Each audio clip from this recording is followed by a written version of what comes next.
Last में हमने last slide कल देखा था, उसमें हमने देखा था कि what are the parameters of family planning, ये sorry birth control methods on which हम लोग एसेस करते हैं कि सबसे आइडियल कौन हो सकता है। इनफैक्ट आइडियल अपने आप में कोई नहीं है, क्योंकि कोई ऐसा पैरामीटर नहीं है जो इक्वली इफेक्टिव भी हो और उसके साथ साथ उसके रिवर्सिबल यूज का भी हो और इनएक्सपेंसिव भी हो, बहुत इजीली एडमिनिस्ट्रेटिव हो और क्वाइटस को ज़्यादा वो ना करे, मतलब हिंडर ना करे एफर्ट को। बात निकल के आई कि there should be a cafeteria of choice, मतलब ये कपल का अपना डिसीजन होना चाहिए कि what kind of contraceptive methods they are going to use, उनके हिसाब से होना चाहिए। इसमें कोई रोकथाम, मतलब कि बहुत ज़्यादा प्रेशराइज होना या फिर कोई रेगुलेशंस नहीं है कि आप यही यूज़ करें। हर के अच्छाई और ख़राबी जो भी है वो सारी चीज़ें अवेलेबल है। Whatever the choices you like, you may use that. There are so many contraceptive contraceptive methods are, in which we are having the condoms, the patches, the pills, the diaphragms were used in the vagina, the abstinence, and some kind of jellies, some kind of caps are being used. Injections में short इस्तेमाल होते हैं, जो injection देते हैं 3-3, 4-4 महीना तक नहीं होता है या सालों तक नहीं होता है। पिल्स होते हैं, मालाडी, सब नाम सुना होगा, the rings are being used in that, some implants are being that. बहुत सारे मेथड्स हैं जिसको हम टेक्निकली आराम से अब धीरे धीरे लेंगे। मेथड्स में सबसे पहला मेथड होता है that is called the spacing method, मतलब गैप कर दे। इसमें क्या है कि आप देखेंगे कि इसमें सबसे पहला जो आता है स्पेसिंग मेथड में, that is called barrier method. Occlusive जो बैरियर मेथड होता है फिजिकल, जिसमें कोई ऐसी चीज का इस्तेमाल करना जो बैरियर बन जाए स्पर्म एंड ओवम के मीटिंग में, दोनों को मिलने ना दे। तो उसके लिए जो फिजिकल मेथड है उसमें कॉन्डोम है, डायफ्राम है। डायफ्राम एक काइंड ऑफ, अभी आएगा जब इसका डिटेल तो आप लोग देखिएगा, जो पतली झिल्ली जैसी होती है जिसका इस्तेमाल करते हैं डायफ्राम का फीमेल जेनिटल्स में। एंड वेजिनल स्पॉन्जेस होता है, तो कुछ इस तरह की फतीला टाइप का यूनानी में यूज उसको बोला जाता है, वो स्पॉन्जेस इस्तेमाल करते हैं। Locally we are put in the vagina and the chemicals we are having the foams which includes the tablets, aerosols, and again the creams, the jellies and the paste and the suppositories and soluble films are इस्तेमाल करते हैं। And most of the time the combination of the both, the people are using the chemical methods also and they're using the physical methods like condoms and diaphragm. Condoms may include the male and female both, combined ये दोनों का जो इस्तेमाल होता है that is called combined. Second जो spacing method में आता है वो इंट्रा यूटेराइन डिवाइसेस, जो अंदर जो सर्विक्स के अंदर जो डिवाइसेस इस्तेमाल होती हैं, जो बैरियर बनती हैं, स्पर्म को ओवम से नहीं मिलने देना है। आप जानते हैं कि हम जो स्पर्म रिसीव होते हैं वो सर्विक्स से होते हुए कहाँ जाता है, वो आपको फैलोपियन ट्यूब तक उसको पहुंचना होता है और फैलोपियन ट्यूब में जाकर मीटिंग होता है, वहाँ पे गैमेट बनता है, फिर वो जाके लॉज होता है आपको यूटेरस में। और उधर से जो फीमेल गैमेट आता है वो कहाँ से आता है, वो आता है ओवम से, वहाँ फेमरी लगी होता है, ओवम से निकला और वो ट्रांसपोर्ट करता हुआ आपको आता है उसमें फैलोपियन ट्यूब में, वहाँ मीटिंग होती है। तो ये जो आपके डिवाइसेस होते हैं बीच में कहीं बैरियर बन जाते हैं। टी-शेप्स होते हैं कि ऐसे जो आपका बना होता है वो यूटेरस दोनों साइड उसके लगे होते हैं, यूटेरस के आपको देखेंगे कि वो एक निकलता है जो जाके फैलोपियन ट्यूब में कनेक्ट होता है, वो आगे जाके ओवम से कनेक्टेड होता है फेमरी के थ्रू। तो फैलोपियन ट्यूब तक स्पर्म को पहुंचने ना देना, उसके बीच में इस्तेमाल करते हैं हम लोग कॉपर ट्यूब वगैरह में। First generation, second generation, third generation का डिवीजन इस चीज़ पे होता है कि उसमें कुछ में नए इंस्ट्रूमेंट्स होते हैं, मेटल्स जो होते हैं जो ज़्यादा और अच्छे होते हैं, जो कम रिएक्टिव हो, ज़्यादा पोटेंट हो, और कुछ हार्मोन लोडेड भी होते हैं। जब आएगा IUDs के बारे में बात करेंगे तब उसके डिटेल में लेंगे। And other method is hormonal method. ये सब स्पेसिंग में आ रहा है। hormonal method में some hormones are being taken orally and some are being deported over the body. कुछ hormones जो है ना उस बॉडी में पैच की तरह इस्तेमाल करते हैं, कुछ इंजेक्टेबल फॉर्म्स में होते हैं। पोस्ट कॉन्ट्रासेप्शन मेथड्स आप देखेंगे कितने सारे प्रचार आते हैं, टीवी पे देखे होंगे, 72 घंटे के अंदर आप टैबलेट्स ले लें। पोस्ट क्वाइटल इनसेक्स के बाद आपको लग रहा है कि वो टाइम है जिसमें आप कंसीव कर सकती हैं, लगता है कपल को कंसीव करने का मन है, तो फिर आप कर सकते हैं। तो उससे बचने के लिए आप पोस्ट क्वाइटल बहुत सारी माला सुना होगा आपने 72 पिल 72, इस तरह की बहुत सारी दवाएं आती है जो लिए जाते हैं। मिसलेनियस बहुत सारे ऐसे तरीके हैं स्पेसिंग मेथड्स के जिसमें आपको एब्स्टिनेंस आता है इस सारी चीज़ों में कि टाइप ऑफ वाइटल होता है कि when you are going to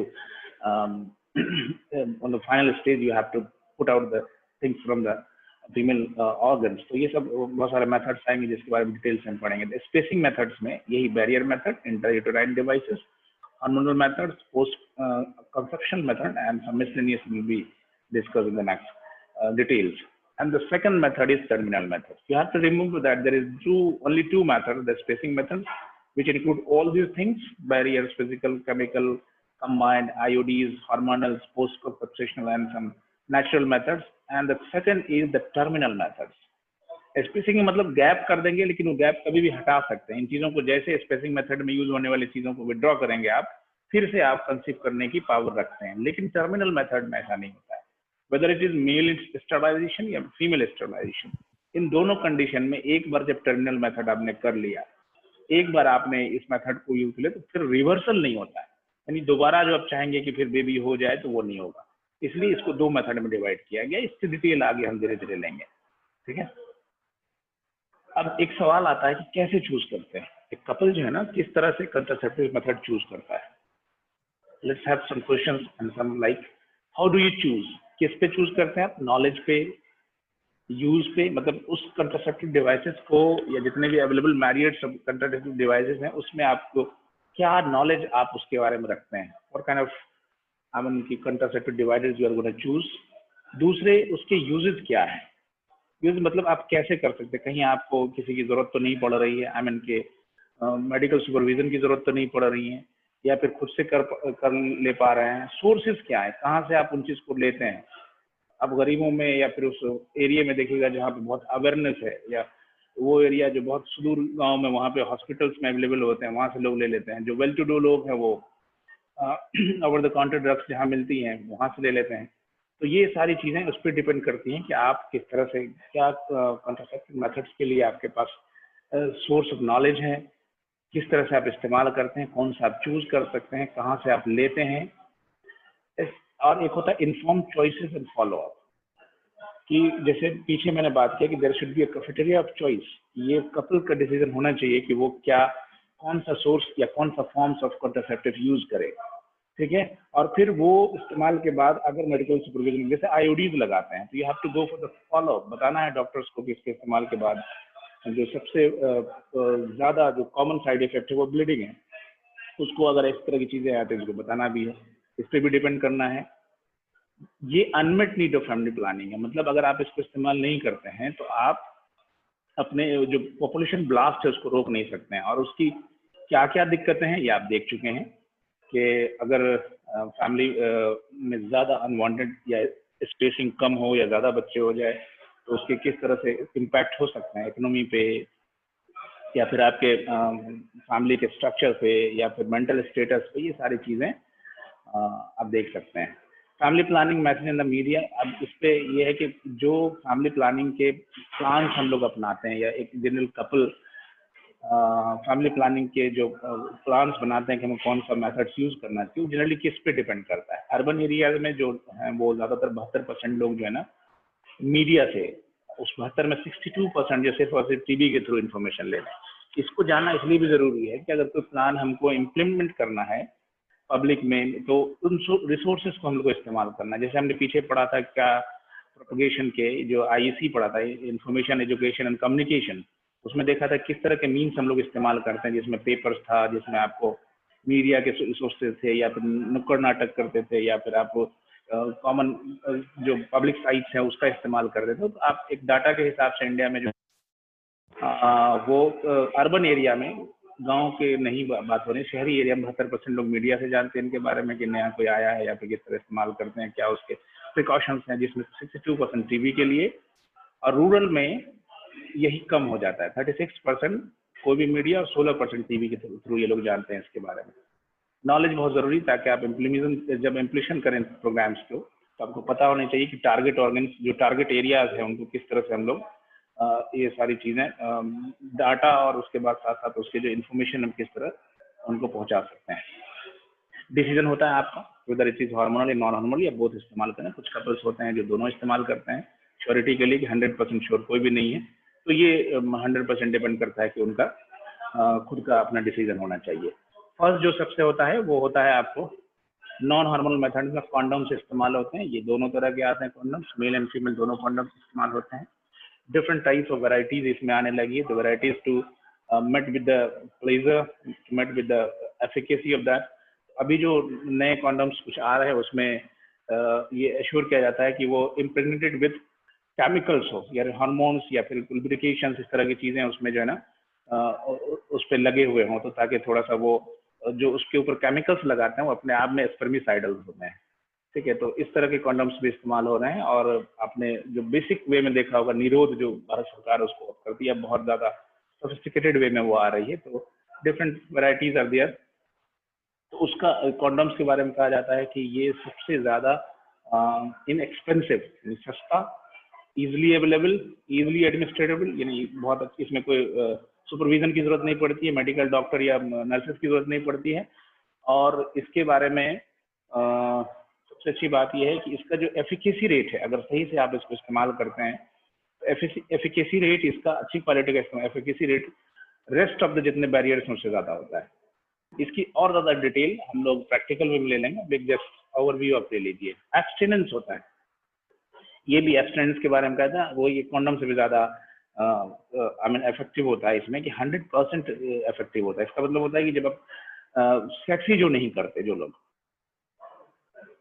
sexual intercourse में जब एंगेज ही नहीं होता, तो ये 100% इससे फिर आपको क्या कहते हैं कि बर्थ कंट्रोल मसला ही नहीं होता है। लेकिन ये बहुत इम्पॉसिबल है, इसलिए कि जो फर्टाइल एज में होता है वो बॉडी की डिजायर होती है, आप उससे बचना, कुछ रिलीजियस पीपल ही इससे अलग रह सकते हैं, तो वो बहुत ज़्यादा चलन में नहीं है। और ये वो समझिए कि बायोलॉजिकल नीड्स के अगेंस्ट है ये चीज़, और बहुत मुश्किल चीज़ है, लेकिन है एक मेथड। रिसोर्स ऑफ एक्सटेंडिंग में क्या हो सकता है कि इस वजह से लोग एक्सटेंड कर सकते हैं, रिलीजियस वैल्यू या मॉरल वैल्यूज की वजह से कर सकते हैं, कि जनरली अगर शादीशुदा नहीं है तो रिलीजियस वैल्यूज जगह से इस्लाम में लोग इससे दूर रखते हैं कि नहीं इस तरह से। कुछ लोग अगर इस्लाम या रिलीजन को नहीं जानते तो कम से कम मॉरल वैल्यूज की वजह से सेक्सुअल इंटरकोर्स से दूर रहते हैं।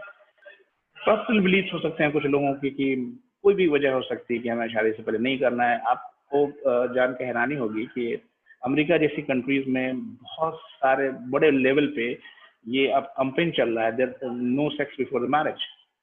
अब इसकी वजह नहीं है कि वो रिलीजियसली वो लोग इस चीज को सोच रहे हैं, वो लोग इस चीज को इसलिए अपना रहे हैं कि अर्ली एज में सेक्स करने से एबॉर्शन के चांसेस बहुत ज्यादा बढ़ रहे हैं, और उस एबॉर्शन का सीधा असर मेंटल और हेल्थ पे पड़ता है बच्चों के, गर्ल्स के, और जो इन्वॉल्व है उससे मेल पार्टनर वो भी कहीं ना कहीं इससे इफेक्टेड होता है। तो हर तरह से उनको दिक्कत होती है, और इससे सर्वाइकल कैंसर और दूसरी चांसेस बढ़ जाते हैं। जो पिल्स इस्तेमाल करते हैं, हार्मोन पिल्स इस्तेमाल करते हैं या दूसरे मेथड्स इस्तेमाल करते हैं, उसकी वजह से इसका हेल्थ इफेक्ट बहुत बुरा है। इस वजह से बहुत सारी संस्थानें हैं और स्कूल्स वगैरह कुछ जगह ही कैंपस में आपसे कार्ड साइन करवाया जाएगा कि आप जो है इस चीज को वोट लेते हैं कि आप जो है मैरिज से पहले सेक्स नहीं करेंगे।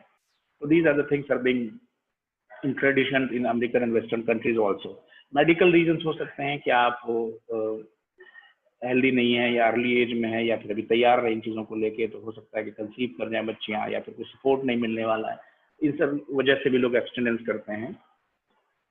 Not feeling ready for an emotional intimate relationship, sometimes ये भी एक मसला हो सकता है कि अभी मैं इसके लिए तैयार नहीं, या जस्ट फ्रेंड एंड इस चीज़ के लिए तैयार नहीं, इस वजह से भी लोग एब्सटिनेंस करते हैं। फ्यूचर प्लान्स को लेकर कि अभी बचते हैं, जब हम लोग इस लाइक हो जाएंगे कि हम बच्चों का ध्यान रख सकते हैं, तब हम लोग इंटरकोर्स और इस तरह की एक्टिविटीज में आएंगे। तो ये भी वजह हो सकती है कि शादीशुदा लोग भी कभी कभी एब्सटिनेंस में आते हैं कि अभी हमारे पास इतने प्लान्स नहीं है या फिर हमारे पास इतने अर्निंग नहीं है कि जिसकी वजह से हम बच्चों को सही लाइफ दे सकते हैं। तो इस वजह से भी वो लोग एब्सटिनेंस करते हैं, लेकिन बहुत ज़्यादा ये प्रैक्टिकल नहीं है। There is more than one possible definition of sexual abstinence between two concerning peoples avoiding vaginal intercourse.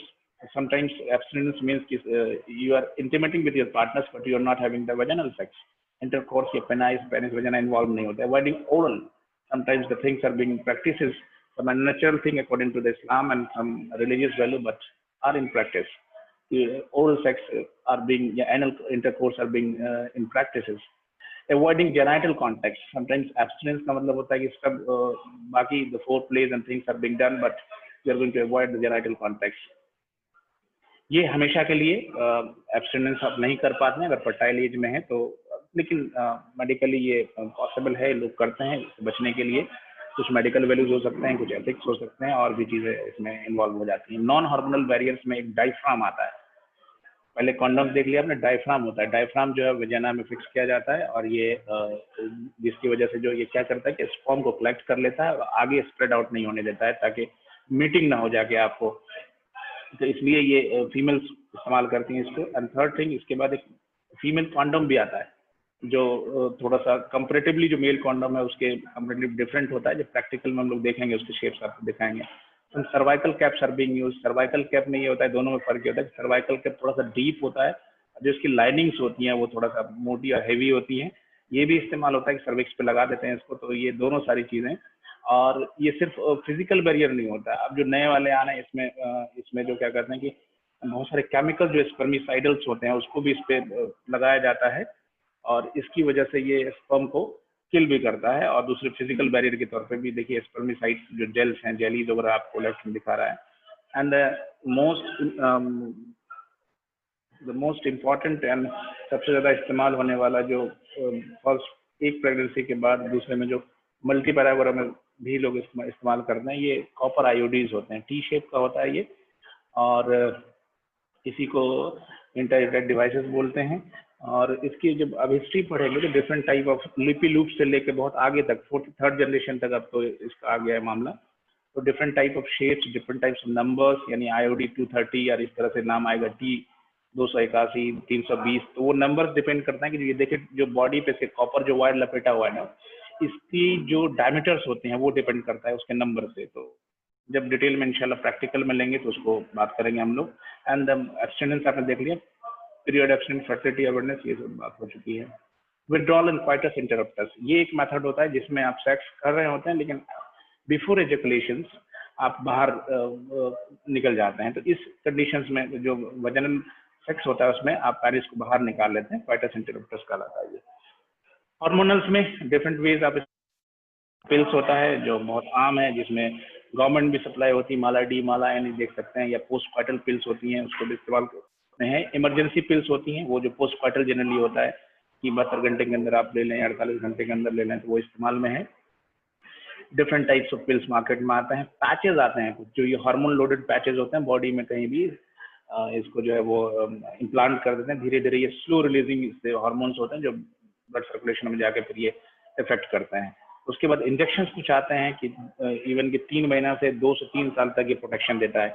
ये इंजेक्टिव फॉर्म में हार्मोन्स देते हैं जो जनरली आपको प्रिकॉशंस रखता है। जो वजनल रिंग्स आती हैं उसका इस्तेमाल होता है, ये भी है।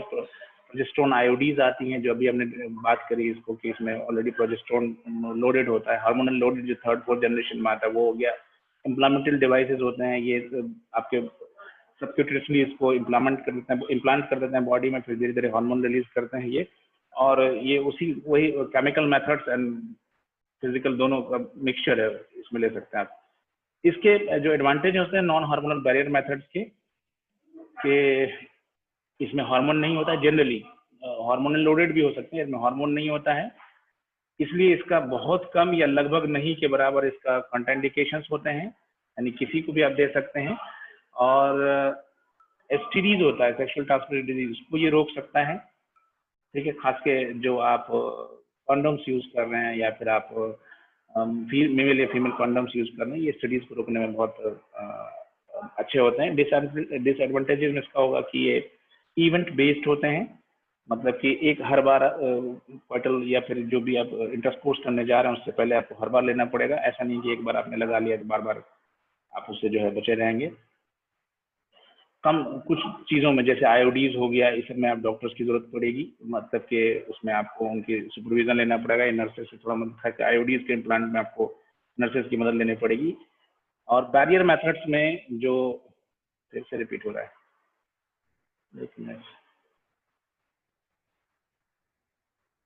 ओके, तो मेल कॉन्डम्स की इफेक्टिविटी है 97%, जो टिपिकल इफेक्टिव रेट 88% है। ये जो बना होता है वो लेटेक्स एंड पॉलीइथीलीन का बना होता है। ये इसमें अगर आपने स्पर्मिसाइडल जेल्स अगर आपने लगा दिया है या फिर वो लग के आ रहे हैं नए वाले, तो 99% तक आपको ये प्रोटेक्शन रेट देगा। हिंदुस्तान लेटेक्स करके एक कंपनी है जो भारत की, त्रिवेंद्रम में एक जगह है वहाँ पे, केरला में, वहाँ पे ये बनती है जो सबसे बड़ी कंपनी है। दूसरी एक बड़ी कंपनी है चेन्नई में, लंदन रबर इंडस्ट्रीज। ये दोनों बड़ी कंपनीज है जो आपको कॉन्डम्स बनाती है, इंडिया में सप्लाई करती है।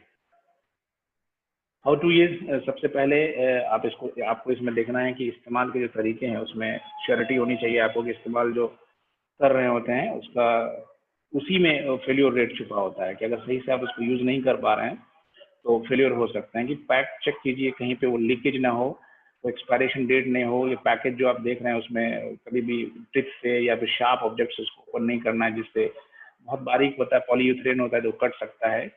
ठीक है, जो वाटर बेस्ड लुब्रिकेंट है उसका इस्तेमाल होना चाहिए। और सेक्सुअल इंटरकोर्स से पहले ही आप जो है ना पेनाइल पार्ट पे जो पेनिस होता है उस पर आप कॉन्डम को यूज़ कर लें। और कभी भी जो जो जो ग्लांस पेनिस होगा उसकी तरफ जो लूज छोड़ें उसको, और कभी भी इसको जो है रब ना करें इन तरह की चीज़ों से। क्या होता है कि वो फिर चांसेस होते हैं कि वो स्लिपरी हो जाए, या फिर इस चीज़ का आप ध्यान रखें कि while you are using that वो वेल फिटेड हो और पूरे लेंथ पे वो सही से हो।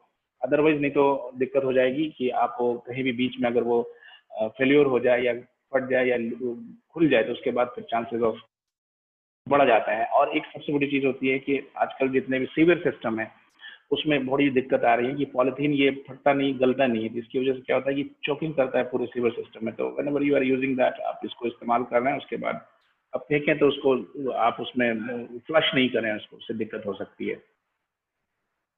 ठीक है, इजीली अवेलेबल होता है, बहुत सेफ है, इनएक्सपेंसिव है, एक्सपेंसिव नहीं है बहुत ज़्यादा ये, और बहुत इजी टू इनएक्सपेंसिव होना चाहिए, एक्सपेंसिव लग गया है। इजी टू यूज होना चाहिए, don't require medical supervision as you know that. और दिस नो साइड इफेक्ट, ये सबसे इजीली अवेलेबल है और इसमें साइड इफेक्ट नहीं होता है। ये इसकी क्वालिटीज़ है। हमेशा जब भी कोई भी कॉन्ट्रासेप्टिव डिवाइसेस आप पढ़िएगा तो उसमें दो चीज़ें लिखनी होंगी, एडवांटेज एंड डिसएडवांटेजेस, उनकी quality and how to use them. तो उसमें एक उसी बेसिस पे आप थोड़ा सा कंपेयर कर पाएंगे कि कौन सा ज़्यादा इफेक्टिव है, कौन इफेक्टिव नहीं है। डिसएडवांटेज में कि अगर टीयर हो गया, स्लिप हो गया तो फिर आपको जो आपके वो है क्या कहते हैं स्पर्म है वो मिक्सअप हो सकते हैं, या फिर वो जो टारगेट था वो मिस कर सकते हैं आप, तो इसलिए चांसेस ऑफ कंसेप्शन बढ़ सकते हैं इसमें। तो इसके बाद जनरली अगर इस तरह की चीज़ें होती तो लोग पोस्टपाइटल पिल्स वगैरह इस्तेमाल कर रहे हैं। And sometimes couples are blaming that this things is being I mean के interfering with the sexual sensational। तो अब कंपनीज इस तरह का ध्यान भी रख रही हैं कि वो डिफरेंट तरह की जो है वो टेक्निक्स लगा के somewhere the dot is being put over there and some kind of quality lubricants are being over there and some kind of a smell and some kind of taste even is being added in that। इसको लेके भी थोड़ा सा innovations आ रहे हैं, लेकिन आप हमेशा रेगुलरली इसको यूज़ नहीं कर सकते हैं, हो सकता है आपके पास ना हो। इसलिए कुछ इस तरह के डिवाइसेस चाहिए जो एक बार यूज़ करने के बाद बहुत दिनों तक आपको प्रोटेक्शन दे, जैसे आईओडीज में हो सकता है या फिर और भी मेथड्स हम लोग बात करेंगे, उस पर देख लेंगे। ये लाइट कंपेटेबल एंड डिस्पोजेबल होता है, इसलिए इसकी क्वालिटीज़ में है। और एक बड़ी चीज़ है कि इससे ना कि सिर्फ प्रेगनेंसी आप रोक पाते हैं, इसकी वजह से आप एसटीडीज से भी बच जाते हैं। So these are the advantage of the condoms and disadvantage both.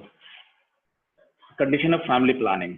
Family planning आप कब करते हैं? सबसे पहली चीज़ होती है कि फैमिली प्लानिंग के कंडीशंस के लिए कि आप माइंड सेटअप होना चाहिए कि क्यों आप इसको इन चीज़ों को अडोप्ट कर रहे हैं। सबसे पहली चीज़ होती है कि प्रेगनेंसी को हम ध्यान में रखते हैं कि अनवांटेड प्रेगनेंसी ना हो, उसमें गैप परफेक्ट हो।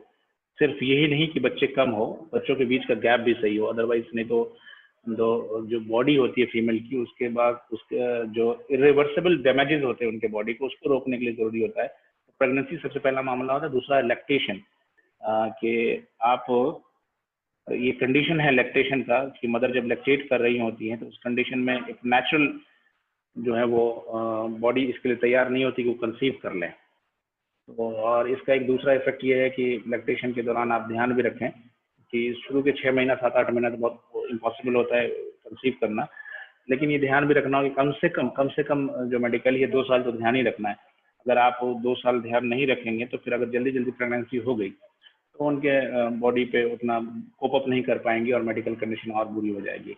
बिफोर पुबर्टी अगर कंसीव कर ले रही हैं, ठीक है, तो ये भी बड़ा खतरनाक मामला होता है कि अर्ली एज में अगर जो एक कंपेन था कि चाइल्ड बेयरिंग एज में मदर हो जा रही हैं, वो चाइल्ड जो है ना, अर्ली एज में इसको हम लोग कहते हैं कि एडोलेसेंट में जो बहुत ज़्यादा वो हो जाती है, कंसीव करने के रेट्स बढ़ गए थे वेस्टर्न कंट्रीज में, जिसकी वजह से फिर स्कूल्स में, कॉलेजेस में, हर जगह ये कैंपेन चलाए जा रहे हैं बहुत बड़े अच्छे इंस्टीट्यूट्स में कि इन चीज़ों को रोका जाए, अदरवाइज उनके हेल्थ पे बहुत इफेक्ट पड़ता है। जो अर्ली मैरिजेस होते हैं, खासकर राजस्थान में देखेंगे चाइल्ड मैरिजेस होते हैं, 1-2 मिनट और, चाइल्ड मैरिजेस होते हैं, उसको रोकने का सरकार की तो प्लान क्यों है? इसलिए कि उससे मदर की हेल्थ जो बहुत ज़्यादा इफेक्ट होती है। पॉज होता है, मेनोपॉज में आप देख लीजिए कि मेनोपॉज एक मेडिकल जनरली फिजिकल कंडीशन है, इसके बाद भी कंसीव नहीं होती है। जनरली ये 45 साल और वो अचीव कर लेती हैं, उसके बाद कंसीव नहीं होता है। इस पर डिपेंड करता है, उसके बाद फिर बहुत ज़्यादा आपको कोई भी प्रिकॉशंस लेने की जरूरत नहीं होती। एब्सटिनेंस एक कंडीशन होता है जो मेंटल इफेक्ट बहुत ज़्यादा इसका होता है, आप इससे बच सकते हैं। स्टडीज के केस में कोई पार्टनर को इस तरह की सेक्सुअल ट्रांसमिशन डिजीज हो जाए या फिर फिजिकली या दूसरी इस तरह की कम्युनिकेबल डिजीज उसको हो, तो उससे भी एब्सटिनेंस असर पड़ता है कि ध्यान रखते हैं जिसका। नेक्स्ट क्लास में हम लोग लेंगे फीमेल कंडोम्स, फेमिडोन जिसको बोलते हैं, उसके बाद जो रेस्ट ऑफ द थिंग्स। फिर एक क्लास और लगेगी जिसमें टर्मिनल हम लोग बात करेंगे। तो सवाल होगा तो आप लोग पूछ लेंगे, ठीक है? कंटिन्यू कीजिए नेक्स्ट क्लास में।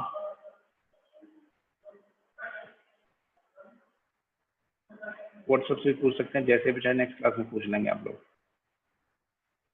हेलो।